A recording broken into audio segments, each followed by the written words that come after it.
안녕하세요. 마음과 마음을 이어주는 남자 김덕일입니다.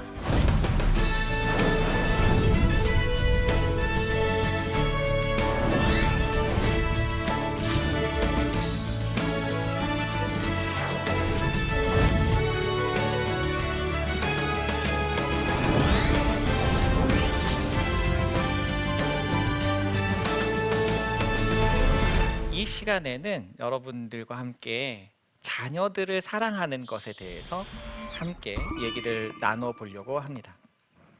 제가 말씀을 읽겠습니다. 에베소서 6장 4절 말씀에 또 아비데니 여러분, 여러분의 자녀를 노엽게 하지 말고 주님의 훈련과 훈계로 기르십시오. 아멘. 이 말씀에 보면 노엽게 하지 말기가 하나 있고요. 그 다음에 주님의 훈련과 훈계로 기르기가 있습니다. 이게 참 어려운 얘기 같은데 왜 어려운 얘기 같냐면 훈계를 하고 훈련을 시켜야 되는데 노엽게 하면 안 되는 거예요. 이거 어떻게 해야 하지? 하기 싫은 것을 시키려면 아이들이 짜증내고 힘들어하고 그런데 짜증나지 않게 힘들지 않게 어떻게 훈계를 하라는 것일까? 그래서 오늘은 그 얘기를 같이 얘기를 해보려고 합니다. 자녀가 상처를 받지 않으려면 자기가 사랑받고 있다는 것을 느껴야 합니다. 내가 사랑받고 있다는 것을 느끼면 부모님이 조금 싫은 소리를 하거나 부모님이 좀 듣기 원치 않는, 자기는 하고 싶지 않은 무엇인가를 시킬 때에도 상처를 받지 않아요. 그런데 엄마가 나를 사랑하는 걸까? 아빠가 나를 사랑하는 걸까? 이것에 의문을 갖는 아이들은 조금만 싫은 이야기를 해도 상처를 받게 돼요. 우리 자매님들 어렸을 때 우리 엄마가 친모가 맞나? 이런 생각해 본 적 있으시죠? 네. 근데 그때 생각해 보시면 사실 엄마가 나에게 서운한 얘기를 해서 내지는 내가 뭔가 마음이 힘들고 뭐 어렵고 고통스럽고 이래서가 아니고 엄마가 나를 정말 사랑하나? 내가 정말 사랑받는 자녀인가? 이런 의문을 가질 때 그런 생각을 아마 하셨을 거예요. 그러니까 우리에게 남겨진 고민은 뭐냐면 내가 사랑하고 있다는 것을 어떻게 내 아이가 느낄 수 있게 할 것인가. 여기에서 저는 이런 답을 줍니다. 사랑이란 내가 사랑하는 사람이 사랑하는 것을 나도 사랑하는 것이다. 이 말이 좀 어렵죠? 이렇게 얘기하면 너무 어려워서 제가 그 앞에다가 내가를 붙인 거예요. 그래서 내가 사랑하는 사람이 사랑하는 것을 나도 사랑하는 것이다. 어린 아이들이 요즘에 게임 많이 하죠. 걱정 많이 하시죠. 게임 너무 많이 해서 게임 중독되면 어떡하지? 저는 이 고민을 가지고 상담을 오는 모든 어머니들에게 어떤 숙제를 내주냐면 그 게임을 배우세요. 그래서 자녀와 같이 그 게임을 즐기세요. 그러면 놀라운 변화 두 가지 생기는데, 자, 첫 번째는 게임을 못하게 하려고 막 전전긍긍하고 싸웠던 엄마가 못하게 하지 않아요. 왜냐하면 엄마도 하고 있으니까. 두 번째 변화가 그것이 놀라운 것인데 아이가 엄마랑 너무 친해져요. 아이가 엄마가 자기를 사랑한다고 느끼기 시작해요. 근데 사실 이것은 다른 가족들과도 다 마찬가지이긴 합니다. 내가 남편을 사랑한다면 남편이 사랑하는 것을 나도 같이 사랑해 보는 거예요. 내가 아내를 사랑한다면 아내가 사랑하는 것을 나도 같이 사랑해 보는 거예요. 그럴 때 우리는 상대가 내가 사랑하고 있다는 것을 느낄 수 있습니다. 그러면 아이들은 더 잘 느낄 수 있겠죠. 물론 이제 아이가 게임만 하는 것은 아니고 어떤 아이는 책 읽는 것을 좋아하고 어떤 아이는 이야기하는 것을 좋아하고 어떤 아이는 음악 듣는 걸 좋아하고 어떤 아이는 그림 그리는 걸 좋아하고 그러면 이제 엄마랑 취향이 안 맞을 수도 있어요. 그럼 도대체 내가 이것을 왜 하고 있어야 되나? 왜 하고 있어야 되냐면 사랑하니까. 사랑하니까 내가 그것을 하는 거죠. 그러면 아이가 그것을 모를까요? 엄마는 별로 이거 안 좋아할 텐데. 다 알아요. 아는데도 엄마가 막 열심히 하고 있잖아요. 그런 걸 보면서 애가 엄마가 진짜 나를 사랑하는구나. 예, 이렇게 느끼는 거죠. 그래서 제가 여러분들께 서컴플렉스 모델이라는 모델을 소개를 해드리려고 합니다. 이 모델은 데이비드 올슨 박사님이라는 세계적인 가족치료학자께서 만드신 것인데, 사람마다 친밀함을 느끼는 정도, 그 다음에 유연성을 갖는 정도가 달라요. 그래서 부모가 아이들과 어떻게 관계를 하는지 이제 좀 특징들이 있거든요. 이거 좀 설명을 드리려고 하는데, 어떤 경우에는 엄마가 자랐던 환경과 아빠가 자랐던 환경이 달라서 갈등이 있는 경우들도 있어요. 그래서 이것이 어떤 차이가 있는지 설명을 좀 드리도록 하겠습니다. 우리가 이제 같이 화면을 좀 보시면 이제 좀 어렵게 생기긴 했는데, 요게 이제 친밀성이죠. 오른쪽으로 갈수록 친한 것이고 왼쪽으로 갈수록 안 친한 거예요. 이제 위아래는 유연성입니다. 위로 올라갈수록 유연성이 많은 거고 아래로 내려올수록 유연성이 좀 부족한 거예요. 근데 이게 사람마다 달라요. 그러니까 이게 뭐 어떤 것이 좋다, 나쁘다 이런 건 아니고요. 그냥 어떤 사람은, 그러니까 어떤 집은 다른 집보다 조금 더 친하게 지내는 것을 좋아해요. 뭐 집에서 같이 시간을 보낼 때에도 온 가족이 다 같이 모여서 거실에 둘러 앉아서 뭐 먹고 같이 이야기하고 같이 텔레비전 보고 이런 걸 좋아하는 집이 있는가 하면, 어떤 집은 식사만 끝나면 각자 자기 방에 들어가서 각자 자기 하고 싶은 것을 하고 싶은 이런 집도 있어요. 이게 나쁜 게 아니에요. 이제 스타일이 다르다는 거지. 그러니까 엄마랑 아빠랑 둘 다 만약에 똑같이 조금 유연성이 없는 집에서 자랐다, 그러면은 문제가 안 생기고, 엄마랑 아빠랑 둘 다 똑같이 유연성이 많은 집에서 자랐다, 이래도 문제가 안 생기는데, 한 사람은 유연성이 부족한 집에서 살았는데 한 사람은 유연성이 좀 많은 집에서 살았다, 이러면 유연성이 많은 집에서 자란 사람들은 유연성이 부족한 집에서 자란 사람이 이해가 잘 안 되는 거죠. 왜 저렇게 힘들게 살아야 되나. 그러면 유연성이 적은 집에서 자란 사람은 유연성이 많은 집에서 자란 사람을 보면 또 이해가 안 되겠죠. 쟤는 왜 저렇게 게으를까, 이렇게 생각을 하게 되니까, 사실 게으른 게 아니고 그냥 성향이 다른 건데 이런 차이가 있는 거예요. 친밀감이 조금 많은 집에서 자란 사람들은 좋은 점은 늘 함께 있고 어떻게 해야 친하게 지낼 수 있는지를 알고 어떻게 챙기는지를 알고, 그러니까 사람이 이렇게 보면 이제 식사를 했으니까 그 다음에 과일 같은 걸 먹겠지, 그 다음에 설거지도 좀 하고 이거 좀 도와주면 엄마가 좋아하겠지, 이런 생각들이 잘 나요. 왜냐하면 늘 함께 했으니까. 그런데 뭐가 안 좋냐면, 그러다 보니까 혼자서 뭔가를 할 수 있는 여지가 없고 의사결정을 혼자서 잘 하지 않고 늘 물어보고 얘기를 하고 하니까 약간은 간섭받는다고도 느끼고 좀 불편함이 있어요. 그런데 친밀감이 조금 부족한 집에서 자란 사람들은 좋은 점은 굉장히 자유롭고 자기 뜻대로 자기가 원하는 대로 살 수가 있어요. 이건 굉장히 좋은 점인데, 안 좋은 점은 뭐가 안 좋냐면 외로워요. 혼자서 지내니까. 그리고 내가 친하게 지내고 싶긴 한데 어떻게 해야 친하게 지낼 수 있는지를 잘 몰라요. 그러니까 우리가 교회 공동체에서도 교인들이 함께 모여가지고 뭔가를 하잖아요. 그러면 함께 하는 건 너무 좋은데, 그래서 내가 막 함께 하고 싶긴 한데 와서 뭘 해야 될지는 모르겠는 거예요. 그러니까 막 겉도는 사람들이 있어요.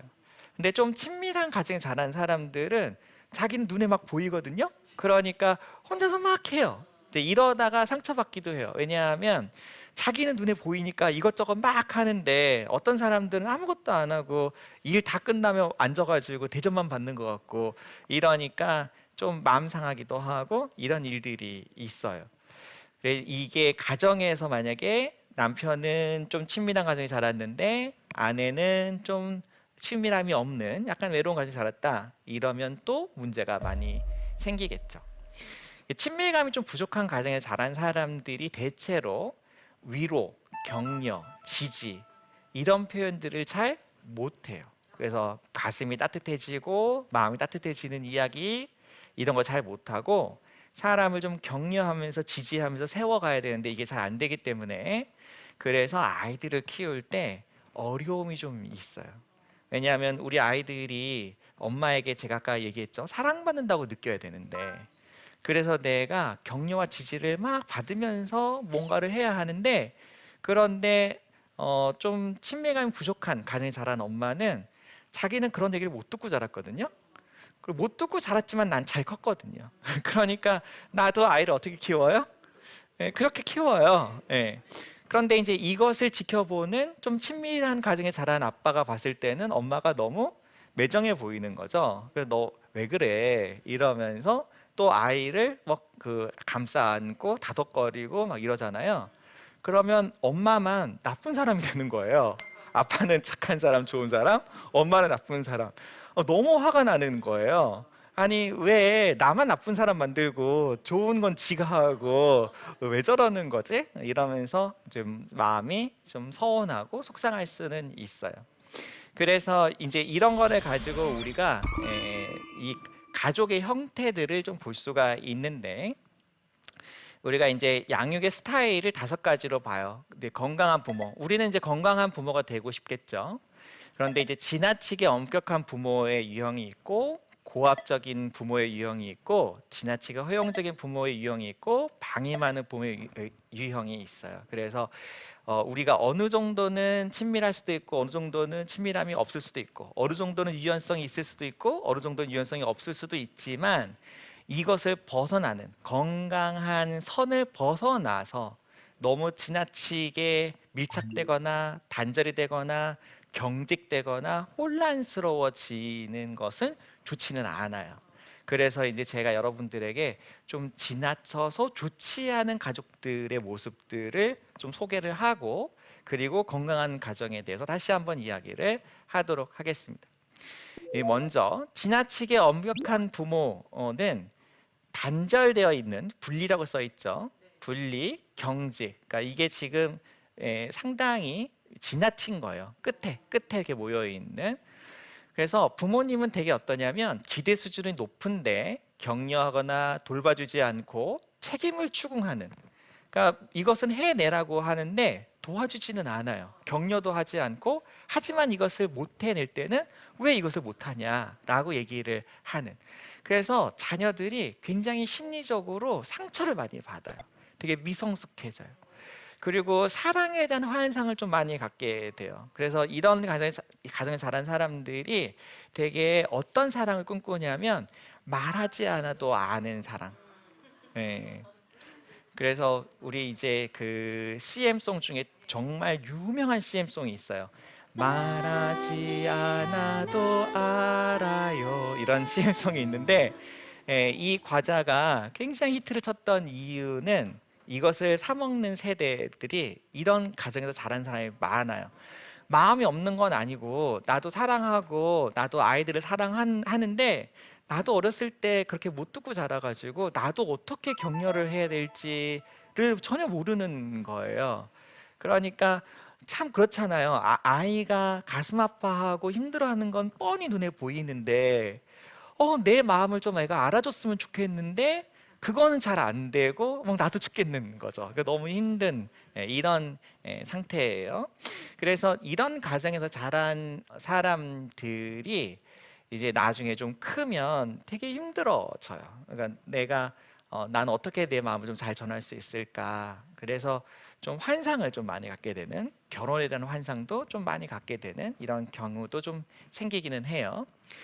자, 그다음 스타일은 고압적인 부모예요. 그러니까 여기는 경직된 거는 마찬가지인데 이제 여기는 지나친 친밀감, 여기는 이제 밀착이에요. 분리랑은 반대. 이제 지나치게 친밀감이 많아요. 이 친밀감이 지나쳐서 밀착이 되면 어떻게 되냐면 독립적인 의사결정을 인정하지 않아요. 그러니까 누구든지 가정에서 리더 역할을 하는 사람의 말을 듣고 따라야 돼요. 수직적인 관계가 되기도 해요. 그래서 이런 가정에서는 부모님이 높은 기대 수준을 가지고 있고 자녀가 성취를 할 수 있도록 잘 도와주기도 하는데, 그런데 부모의 기대가 자녀의 관심사보다 더 중요해요. 제가 아까 사랑은 내가 사랑하는 사람이 사랑하는 것을 나도 사랑하는 것이다 라고 얘기를 했는데, 고압적인 부모님은 자녀가 사랑하는 것에는 관심이 적어요. 부모가 원하는 것에 관심이 많고, 부모님이 자녀를 위한 완벽한 계획을 가지고 있고, 자녀가 그것을 잘 하도록, 그리고 갈등이 생길 때 보통 어떻게 얘기하냐면, 네가 필요하고 네가 원하는 모든 것을 내가 이렇게 잘해주고 있는데 도대체 네가 뭐가 부족하다고 그러니. 그래서 이렇게 자란 아이들은요, 되게 위축이 돼요. 그리고 자기가 뭔가 부적절한 사람이라는 생각이 들어요. 되게 우울해요. 그래서 내가 어떤 사람이 원하는, 그러니까 권위자가 원하는 어떤 기대를 충족시키지 못하면 나는 가치 있는 사람이라는 생각이 잘 들지 않아요. 그래서 되게 마음이 힘들어져요.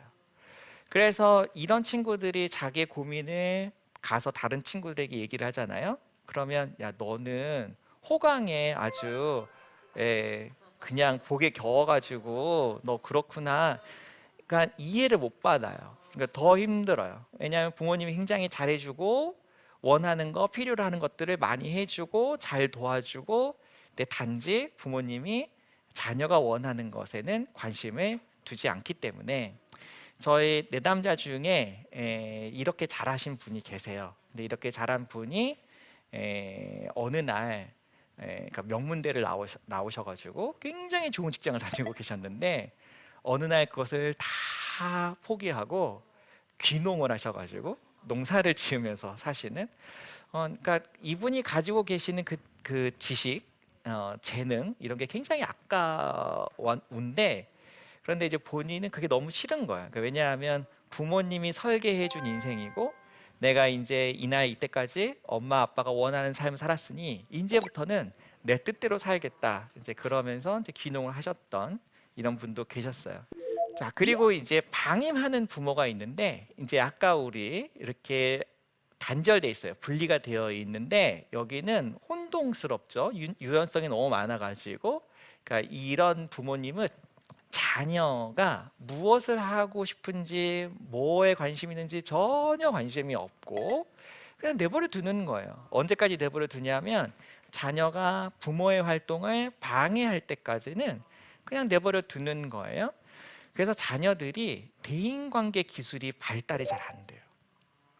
그러니까 우리가 사람들이 이 세상을 살면서 정말 중요한 것 중에 하나가 뭐냐면 관계 기술이거든요. 그러니까 어떤 사람들은 공부를 잘 해야지 잘 살 수 있다 이렇게 생각하는 사람들이 있는데, 그게 아주 틀린 말은 아닌데, 그런데 공부를 아무리 잘해도 대인관계 기술이 좋지 않으면 잘 살기가 굉장히 어려워요. 그리고 공부를 잘해서 먹고 살 수 있는 사람들은 전체 인구의 한 5% 정도라면, 95% 정도 사람들은 공부와 아무 상관없는 삶을 살아요. 그러면 이 사람들은 인간관계 잘하고 성실하면, 그러면 잘 삽니다, 인생을. 그런데 방해를 받고 자라면 관계 기술을 배우지를 못하기 때문에, 엄마 아빠가 관계를 잘 해주지 않아서 이 기술이 잘 발달이 안 되어 있기 때문에, 내가 누군가랑 사랑을 하고 싶고 누군가랑 친하게 지내고 싶고 누군가랑 같이 일을 하고 싶은데 이게 잘 안 되는 거예요. 그러니까 너무 낙심하게 되고 너무 힘들게 되는 거죠. 그래서 이렇게 방임받고 자라는 아이들이 사고에 연루가 되는 경우들이 좀 많고, 그리고 얌전하게 잘 있다가 어느 날 큰 사고를 치게 되는 이런 일들이 생겨요. 그래서 물론 이렇게 공감 능력의 발달이 안 돼도 나중에 이것을 얼마든지 발달을 시킬 수는 있습니다. 자, 그 다음에 지나치게 허용적인 부모가 있어요. 이 지나치게 허용적인 부모는 본인이 성장을 할 때 너무 권위적이고 너무 억압받고 이렇게 자랐던 사람들이, 나는 우리 아이를 그렇게 키우고 싶지 않아.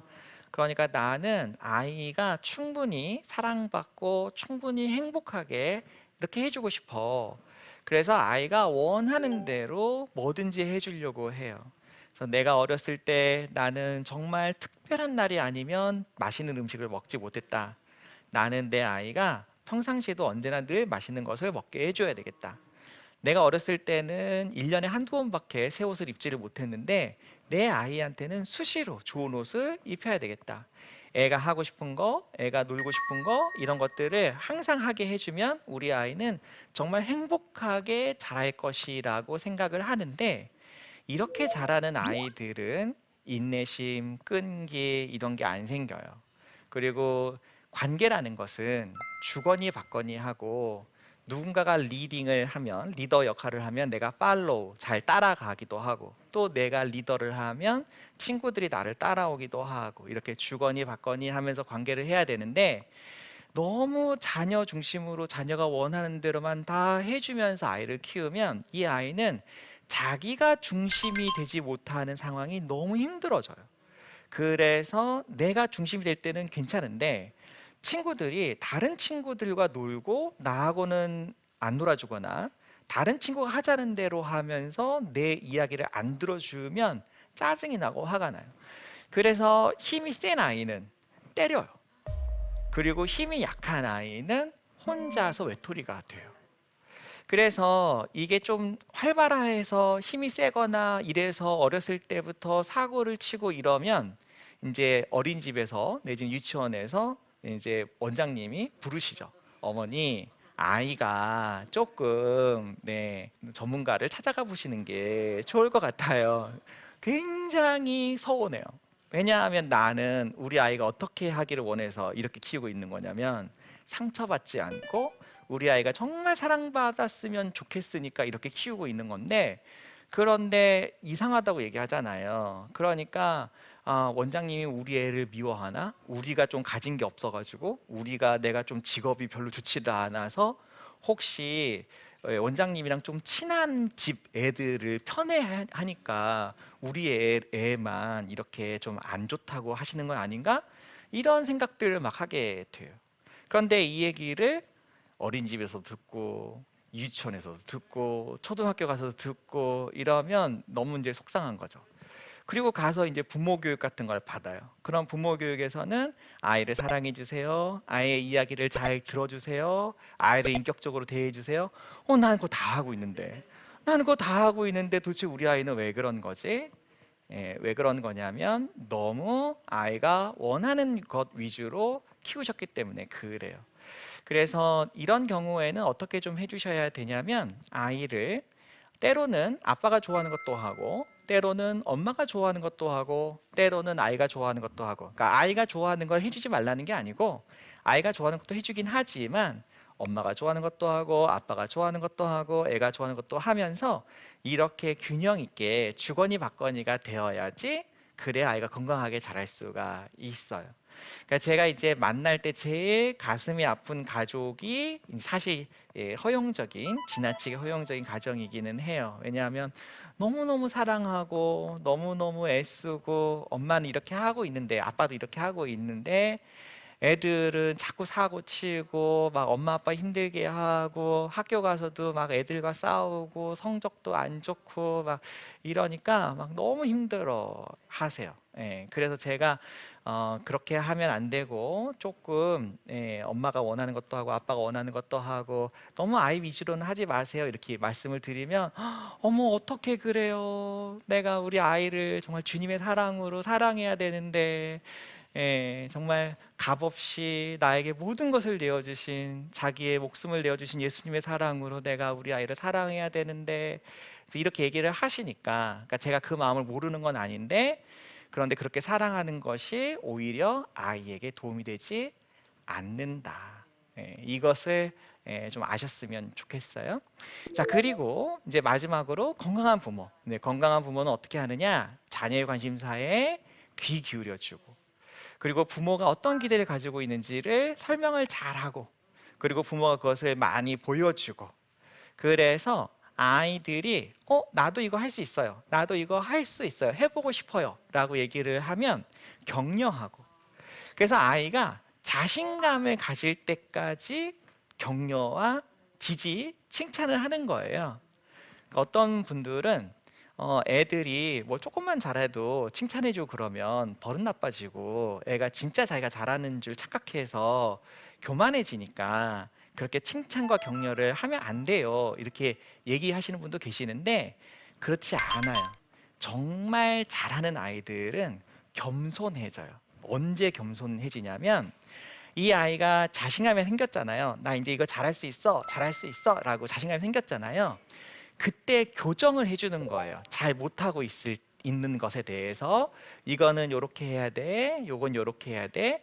자신감이 생기기 전까지는 좌절하고 상처받는데 자신감이 생긴 뒤에는 내가 더 잘할 수 있도록 도와주는 것이니까 상처를 받지 않아요. 자, 엄마 아빠가 나를 사랑한다는 것을 알고 있어요.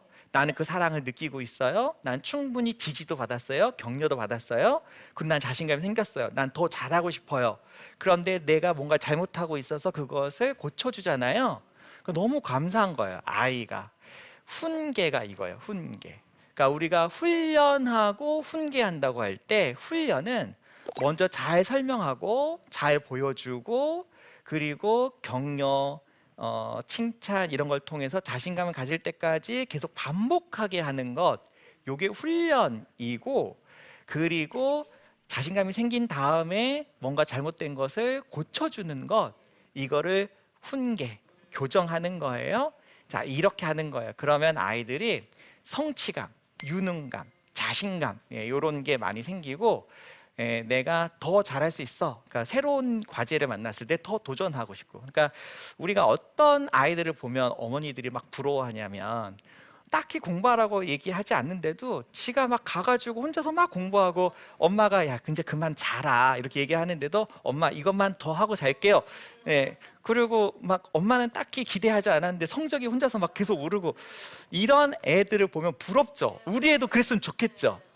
근데 이렇게 하려면 이렇게 하나님 말씀으로 훈련과 훈계를 하셔서 아이들이 스스로 자기가 성취 동기를 가질 수 있도록 이렇게 도와주시면 좋아요.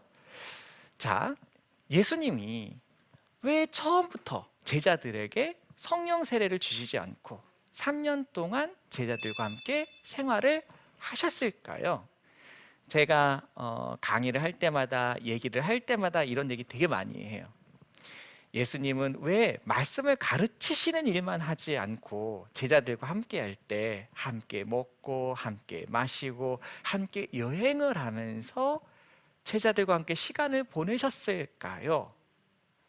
우리는 가르친다, 훈련을 한다, 훈계를 한다 그러면 항상 무슨 생각을 하냐면 목표한 어떤 행동, 이것을 잘 해내는 것에만 관심이 있는데 예수님의 가르침을 보면 예수님은 말씀을 가르치시기 전에 항상 함께 먹고 함께 마시고 삶을 공유하고 이야기들을 하고, 그래서 제자들이 예수님께 사랑받고 있다, 관심받고 있다는 것을 충분히 느낄 수 있게 하시고 나서 말씀을 가르치신 거예요. 그러니까 제자들이 막 싸우잖아요. 예수님, 저를 오른편에 앉혀주세요. 저를 오른편에 앉혀주세요. 예수님, 쟤는 왼편에, 저는 오른편에 앉혀주세요. 그러니까 이게 얼마나 예수님이 좋으면 그냥 서로 그 옆에 있고 싶어가지고. 그러니까 물론 이제 예수님이 많은 제자들이 있었고 그 중에서 뭐 한 70명, 그 중에서 12명, 또 그 중에서 3명 이렇게 어디 다니실 때 이렇게 다니시잖아요. 그러니까 제자들이 어떻게 하고 싶냐면 내가 예수님이랑 좀 더 같이 좀 더 멀리 오래 있고 싶다, 이제 이런 마음이 막 생기잖아요. 물론 그러면 예수님이 하는 것처럼 막 새벽에 일어나서 기도도 하고 이거를 다 했느냐면 그렇지는 않았지만 그렇지는 못했지만 마음은 그런 마음들이 있었고, 그러니까 그런 좋은 마음들이 있으니까 예수님의 가르침에 더 귀를 기울이고 관심을 가졌던 거죠. 그러니까 우리가 아이들을 키울 때 아이가 엄마 아빠에게 사랑받는다는 것을 충분히 느끼면 아이들이 엄마가 원하는 거, 아빠가 원하는 거에 관심을 많이 갖게 돼요. 그래서 내가 이거 할 거예요, 나 이거 해보고 싶어요, 이제 이렇게 얘기를 하게 돼요. 그래서 이것을 그림으로 표현을 한다, 그러면은 자, 밑에 있는 것일수록 많은 거예요. 자, 자세한 설명과 시연 충분히 보여주고 충분히 설명해주고 그리고 연습을 시키면서 격려와 칭찬을 막 해주고 자, 교정 바꾸어 주는 것은 맨 끝에 조금만 네, 충분히 자신감이 생긴 뒤에 이렇게 하는 게 좋아요. 자, 제가 준비한 강의는 여기까지 하고요. 자, 혹시 질문하실 분 계신가요? 네. 예, 마음으로는 이제 그러지 말아야지 하면서도 내 아이와 다른 아이를 자꾸 비교하게 되거든요. 좋은 조언 부탁드립니다. 엄마가 이제 아이를 키우다 보면 내 아이랑 같은 또래에 있는 다른 아이들을 보면서 내 아이의 발달이 잘 이루어지고 있는지 학습은 잘 이루어지고 있는지 이렇게 점검을 하게 되는데 그것 자체는 나쁜 게 아니에요. 네, 그건 필요해요. 그런데 아이한테 말을 할 때, 야, 너 친구 누구는 이렇게 하는데 너는 왜 이걸 못하니? 이렇게 얘기하는 것은 좋지가 않아요. 왜냐하면 비교를 당할 때 사람들은 굉장히 빠르게 비참해져요. 사람이 마음이 굉장히 상하게 되거든요. 그래서 자, 비교하는 것은 나쁜 게 아니다. 그러나 아이에게 얘기를 할 때 그냥 엄마가 너는 이렇게 했으면 좋겠는데 넌 어떻게 생각하니? 너가 이제 뭐 10살이 됐으니까 너가 이제는 너 스스로 이것을 할 수 있을 때가 되지 않았니? 엄마는 그렇게 생각하는데 넌 어떻게 생각하니? 이렇게 잘 설명을 하고 얘기를 해줘서 아이가 스스로 동기를 좀 가질 수 있도록 이렇게 해주시면 좋을 것 같아요. 감사합니다.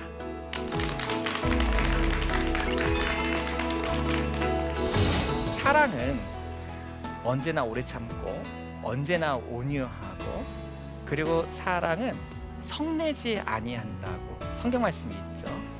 이게 가능하려면 어떻게 해야 되냐면요, 우리가 믿음 안에서 주님을 향해서 내가 아이를 키우면 아이가 건강하게 잘 자라겠구나 하는 비전이 명확해야 돼요. 그래야 내가 뭘 할 수가 있냐면 기다릴 수가 있어요. 방향이 없는데 기다리는 것은 사랑이 아니에요.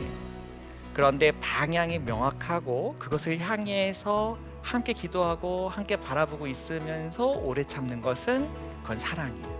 그리고 이 사랑이 전달될 수 있도록 우리는 어떻게 해야 되느냐? 화내지 않고 따뜻한 마음, 온유하게 이 사랑을 잘 전달하는 그런 지혜로운 부모님 되시기를 바라겠습니다.